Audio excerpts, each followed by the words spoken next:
Okay, item 5.1, Dreamer of Peace sculpture. Okay, so I've got Chardell here with me.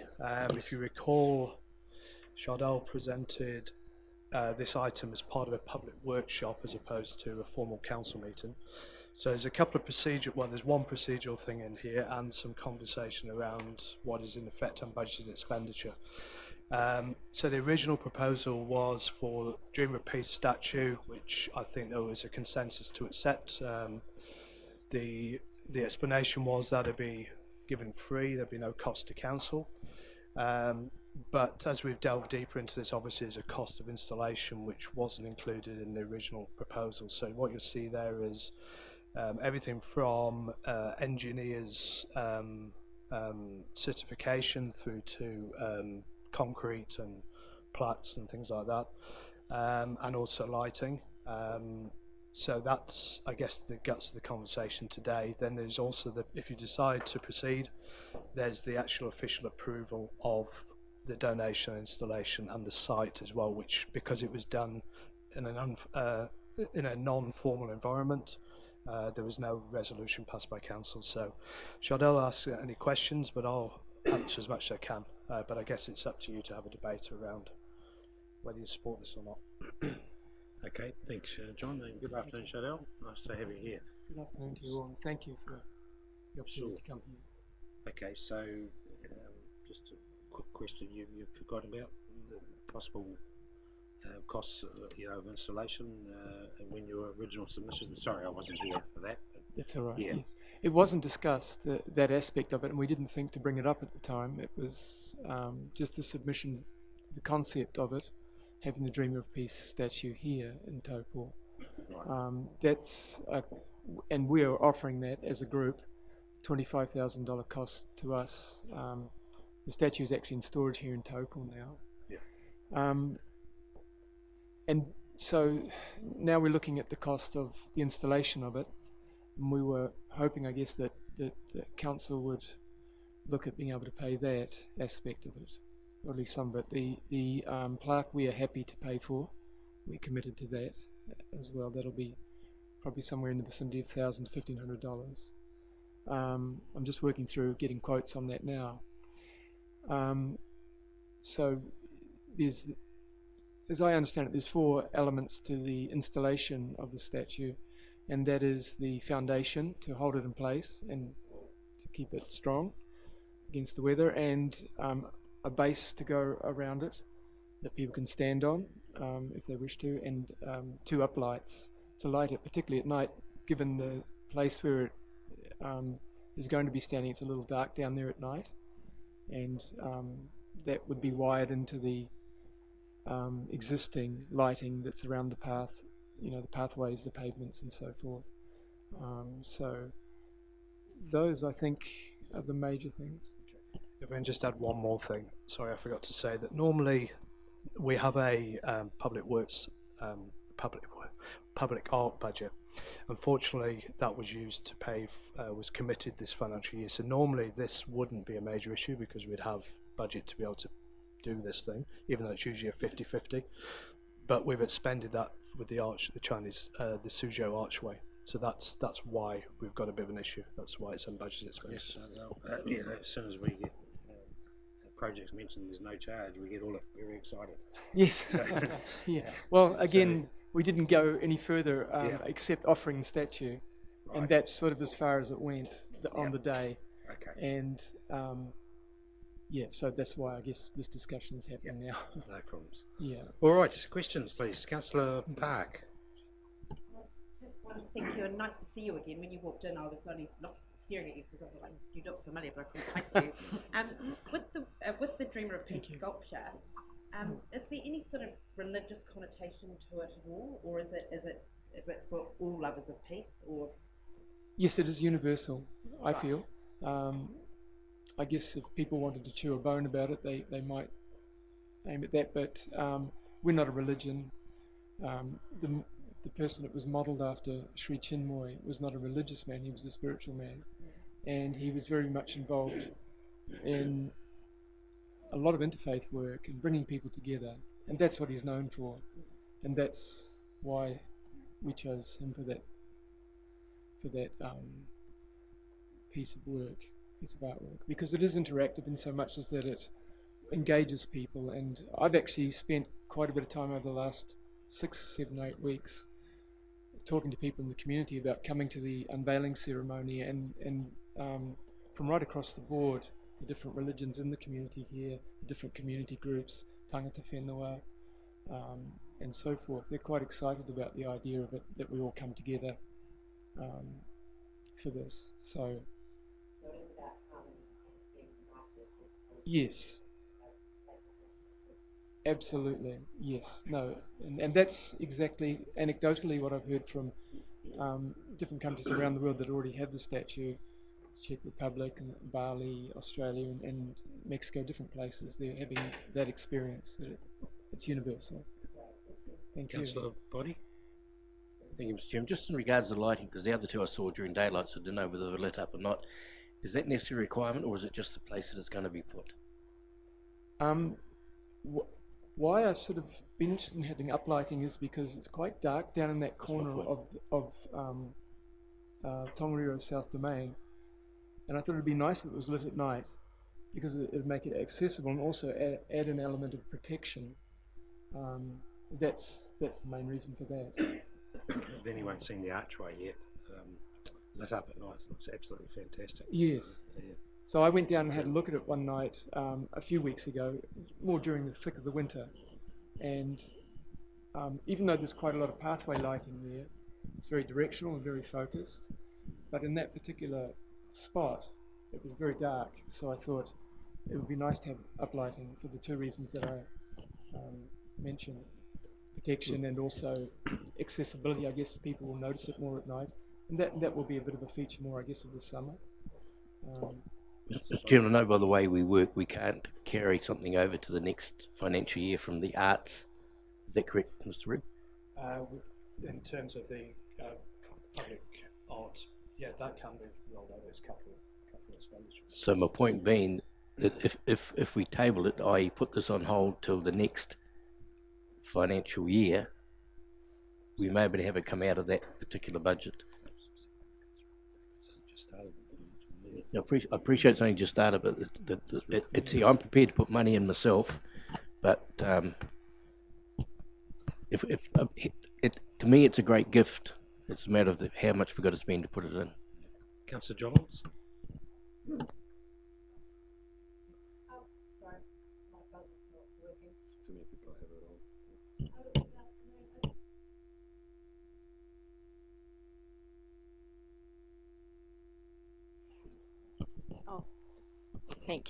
Thank you, John. I was just interested to know, I know that the sculptures in other cities around the world, can you just talk a little bit to us about how that piece is viewed by the communities, such as the one in Australia, how it's been used, who comes to visit it? And then I have a question for Mr. Ridd, if I may. Yes, speaking to friends of mine that have been involved in these projects in different cities, there are many of them. All I hear back is positive things, and we've heard a lot of anecdotal evidence, and some of them have witnessed, anecdotally seeing people at the statues, visiting them, and excuse me, they're very inspired. Generally, we find that people are inspired by the ideals of the statue and the plaque and what it represents, and interactive in so much as that it really says to people viewing it that peace is something that begins with all of us. And that's a very significant idea, not something that we wait for somebody else to organize for us. It's not a lack of war either. It's something that we experience or don't experience in our day-to-day lives, but can experience in our day-to-day lives. And the statue itself and the wording of the plaque obviously speak to that, and generally tend to touch people's hearts and inspire them. Councillor Williams? Sorry. And just a question from me. Have we discussed maintenance of the statue? Should we accept it? What we need to do? Are we going to look at an MOU? How that will all work?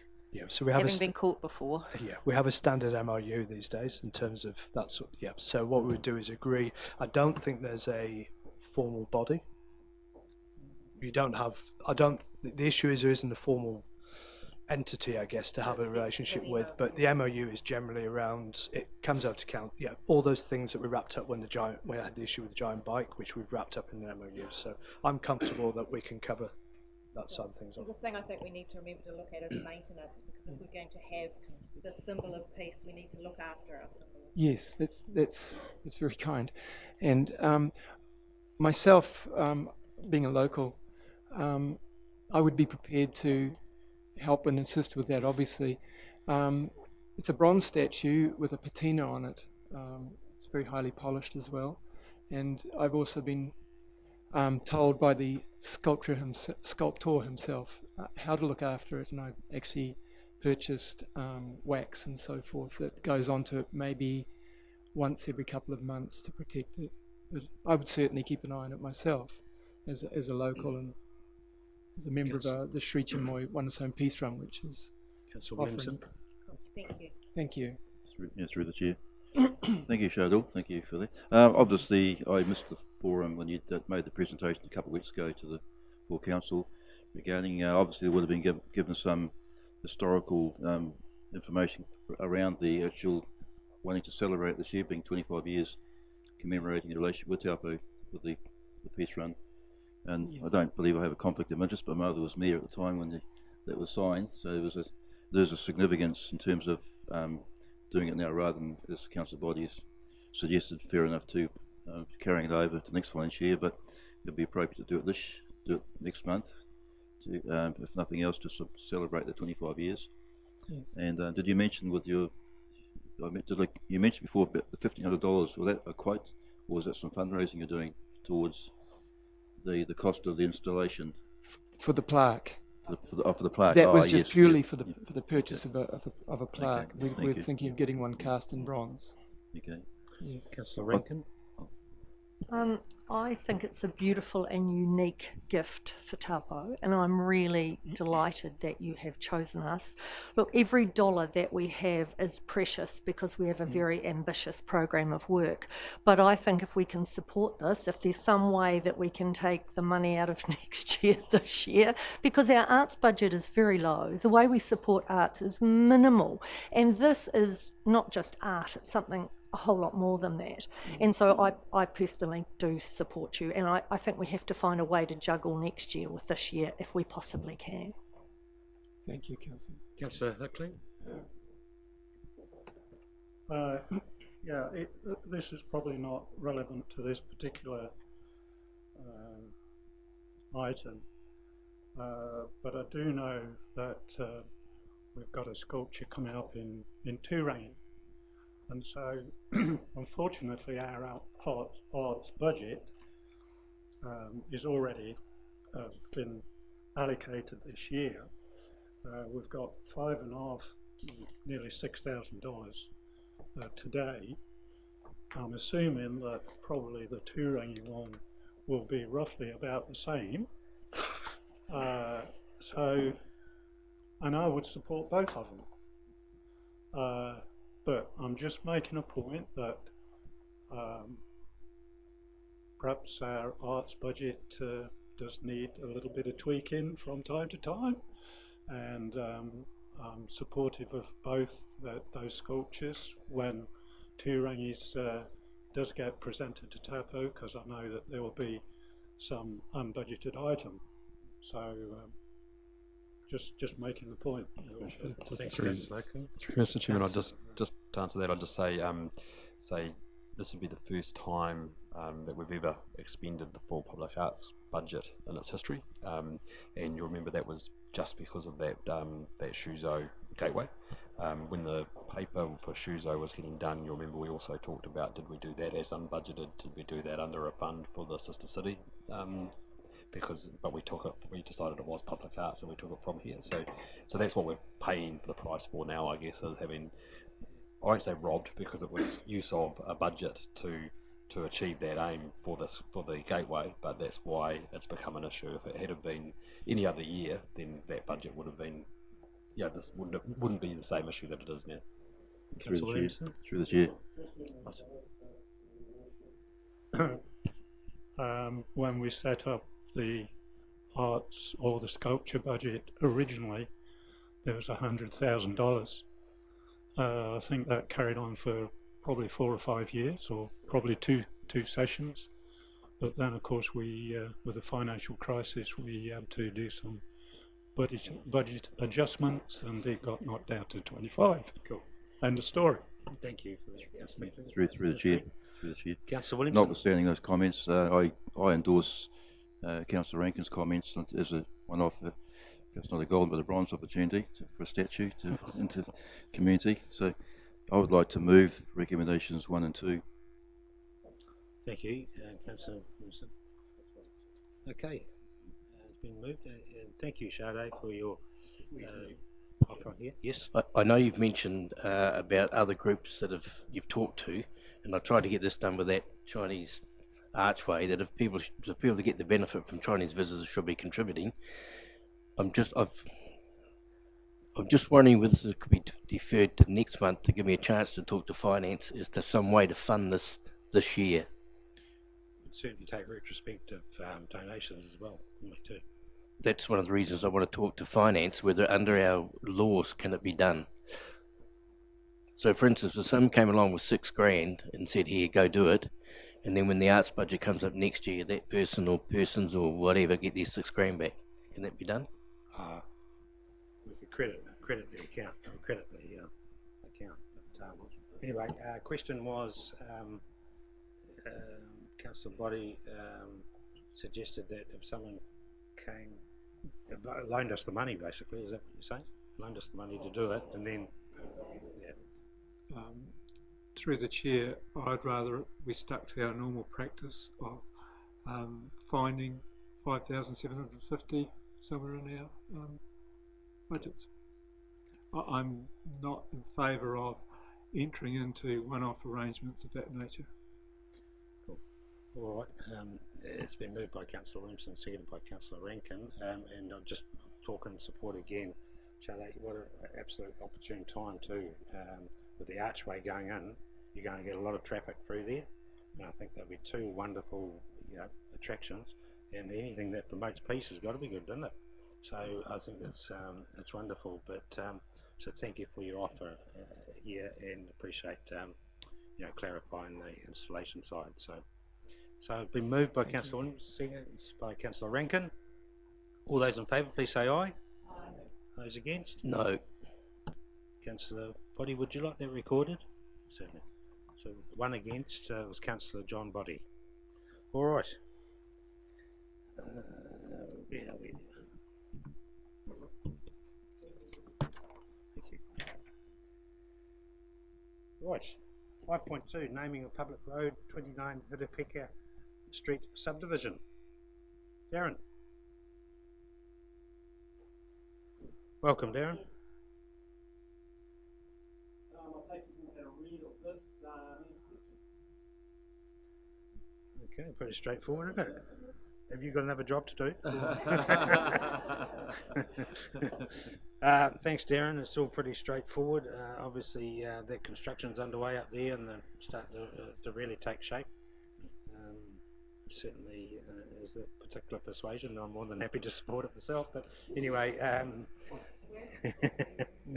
well, you're the same. So, Councillor Kingi. Well, thank you, Worship. I just did have one question. Just the rationale around abbreviating St. Pat's instead of St. Patrick's, like given it as a Catholic name and that? Yeah, I guess the development of sporting names, they have Saint before using but for whatever reason they have to do this one, so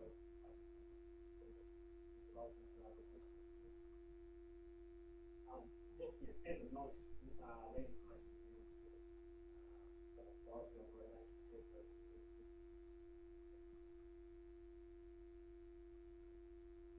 Any other questions or queries of Darren? No? I'm happy to second it. All those in favour, please say aye. Those against? Carried. Thank you very much, Darren.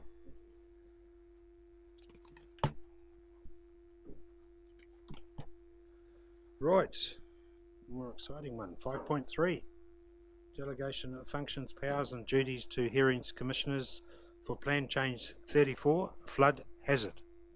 Good afternoon, Susan.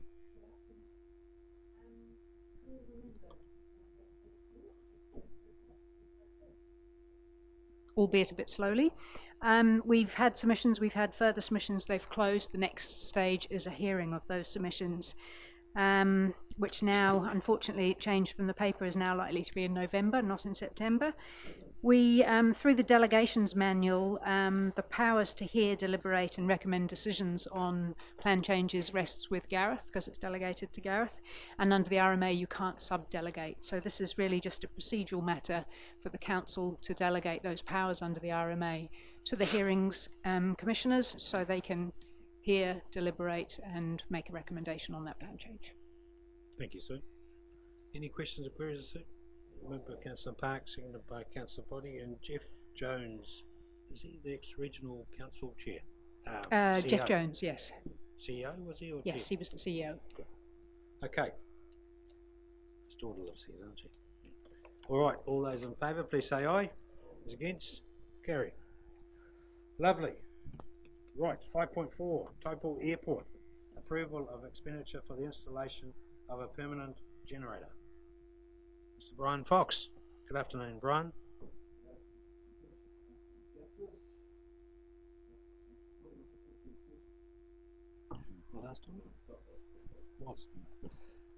Your Worship, this agenda item fundamentally it's a question for council. Is it happy to provide one of its non-dedicated assets to mitigate a risk at the airport? We previously have funded generators out of our disaster recovery reserve, 2 of them from memory. It's not a reserve we use lightly, but we do occasionally come to you with such requests. I have been advised by our finance team that technically, even though there is a disaster recovery reserve, that this is technically unbudgeted capital expenditure. Oh no! So you know, I'm loath to be here saying that, but that's just the advice I've received, and Alan may want to comment on that further, but that's the advice. So it's really about the council approving unbudgeted capital expenditure. However, having said that, it will be coming from our disaster recovery reserve, which currently sits, I think, at last closing balance of about 1.8 million, and you fund about $100,000 a year per annum into that fund. So if I was coming to you about an ice cream parlour, you'd have a concern, but I think in terms of this situation, it clearly is linked to, from an emergency management perspective, clearly linked to the activity, and it probably has consequential benefits to the airport as a whole as well. Brian, sorry, maybe yeah, you've got a track record of gaining sponsorship on some of these generator items. There's no chance of that? Very good track record, actually. We have in the past been able to gain sponsorship on certain things in activity, and clearly it's the community good feel for civil defence is important. We haven't had time to actually explore that, to be quite honest with you, in this space. Okay. Councillor Park. Possibly, yeah. Thank you, Your Worship. This to me is a no-brainer. The Taupo Airport redevelopment is one of our 6 catalyst projects for the district. And also, I was quite surprised that there wasn't a generator in place in the first place. And to me, yes, it is an unbudgeted expenditure item on the books, but there is a reserve fund to pay for that. So it is just yes, it's unbudgeted, but there is the money, because we haven't planned this work in. I'm very happy to move this, Your Worship, and I'd like to hear that the TAA committee is comfortable with the generator being put in. I mean, we need to have fuel and water at the airport. It's a no-brainer. I mean, I can speak in support of that. I understand it's for, emergency management, but from practical purposes, we've had several power outages for various reasons at the airport in the past 6 months. That means we can't get water to the terminal, we can't pump fuel. So, there are reputational risks to what is a strategic asset for us. So, yeah, for me, this is very much a no-brainer as well. And I'm sure the airport users would say thank you. And just through the chair, further to that, we have got a very, very useful emergency manager when it comes to gaining different assets in that portfolio area. I mean, at the emergency management meeting, we were told that we now are the proud owners of 2 unimogs, which have come to us at no expense, and possibly trailers. So I think, you know, when you balance things out, it's all very fair. Thanks, Anna. Oh, sorry, just before. Your wish. Councillor Hickley? Just a procedural thing then. Is this recommendation worded correctly? No, it's not. No, it would need to change. So it needs to change. It does need to It's change. already been moved, but we need to change it. Yeah. Okay. Oh, it's up. Yeah, Okay. just gone up. Yep. Councillor Kingy? Okay. Oh, sorry. Well, just supporting what Anna says. Sorry. Just supporting what Anna says, Chair, in terms of you know, this is a no-brainer. We need to get it done. We need to have a surety that you know, our strategic assets are going to sustain if something's going on around the district. So yeah, just get on and do it. Thanks, Councillor King. Two questions, Brian. Sorry, before Councillor Buddy. Where will it be located? Given that the airport is up for redevelopment. Just that they're not particularly attractive, these things, are they? So, just as long as that's taken into consideration. Sure, I'm sure it will be. I'm not exactly clear where it's going to be situated in terms of locality of the airport. It's, I know there's been our electrical consultants looking at that in terms of where it's best situated, but I can't answer that question. I can come back to you on that.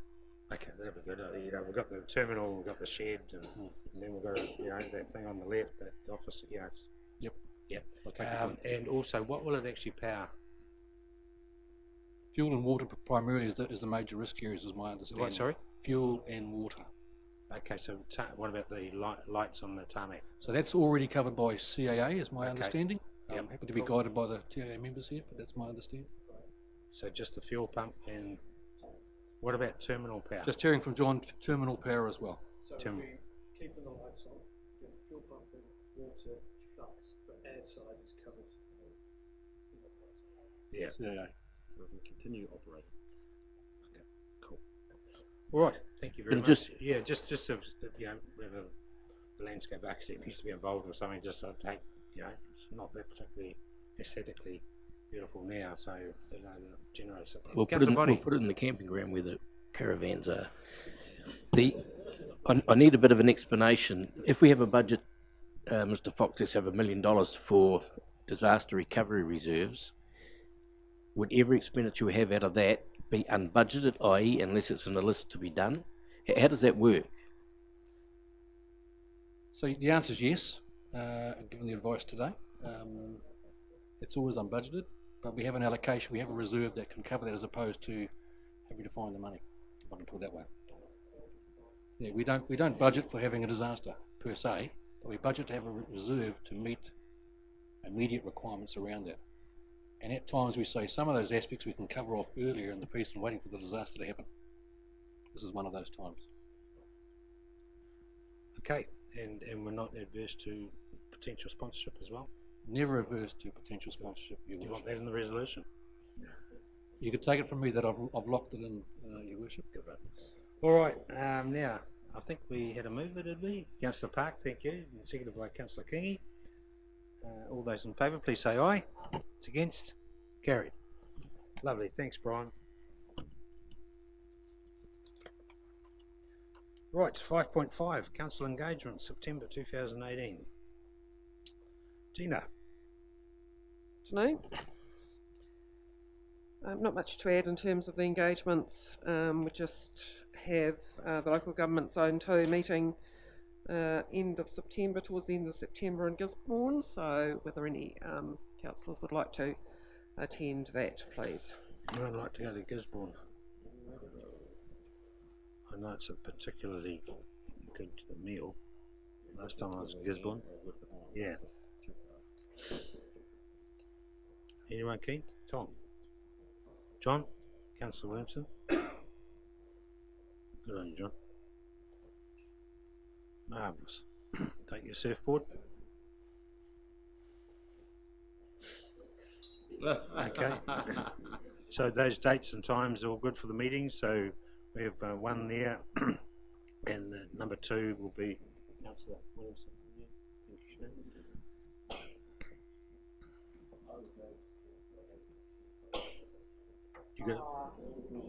You going away again? I think under statutory rule. No, that's right. No. What was that, John? You want to take part? No. No, that's right. All right. Councillor Barry, would you like to? Oh my God.